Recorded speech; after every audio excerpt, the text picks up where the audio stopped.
Hello. சொல்லுங்க. பவுன்ராஜ் அவங்களா நீங்க? ஆமாங்க. பாண்டியன் ஆஃபீஸ்ல இருந்து கால் பண்றோம்ண்ணா. சொல்லுங்க. ஆனா நம்ம உறுப்பினர் கார்டு போட்டுட்டு இருக்காங்க. உங்களுக்கு சிங்கிள் ஓட்டுன்னு வருது எங்களுது இங்க. ஆமாங்க. ஓகேண்ணா, இது ஒரு ஓடிபி நீங்க பார்த்து சொல்லணும். நாங்க இங்க ஆன்லைன்ல ரெஜிஸ்டர் பண்ணிட்டு இருக்கோம். எதுக்குங்க உறுப்பினர் கார்டு? இது நான் நாளைக்கு பொருள் தராங்கல்ல, அதுக்கு அந்த கார்டு வச்சிருக்கவங்களுக்கு அப்படியே டக்குன்னு கொடுத்துட்டு அடுத்து போயிடும். அந்த டைம் அப்போ உங்களுக்கு ஆதார் கேட்கறதோ லைக் அந்த ரேஷன் கார்டு காமிங்கலாம் சொல்ல மாட்டாங்க. எந்த பொருளுக்குங்க? இப்போ எலெக்ஷன் வரப்போகுது 6 மாசத்துல. ஆமாங்க. அதுக்காக இப்பயே கார்டு போட்டு கொடுத்துருவோம். நடுவில் வரும்போது அந்த கார்டு வாங்கிக்கிறது கிஃப்ட்டுக்கலாம் வந்து இதுக்காக. புரியலைங்க. கிஃப்ட் வரும்லண்ணா. எலெக்ஷனுக்கு குடுக்கற பொருளுக்குங்களா? ஆமா ஆமாண்ணா. அதுக்கு கார்டு எதுக்குங்க? ஓடிபி எதுக்குங்க?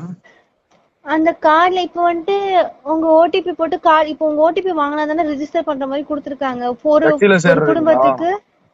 கட்சியில உறுப்பினர் ஆகிறதுக்குண்ணா. இல்லம்மா, நான் வேற கட்சியில இருக்கேங்கம்மா. அப்படிங்களா? நீங்க வாங்கி வச்சுக்கலாம். நான் வேற கட்சியில இருக்கேங்கம்மா. சரி சரி ஓகேங்கண்ணா. சரிங்க. ம்.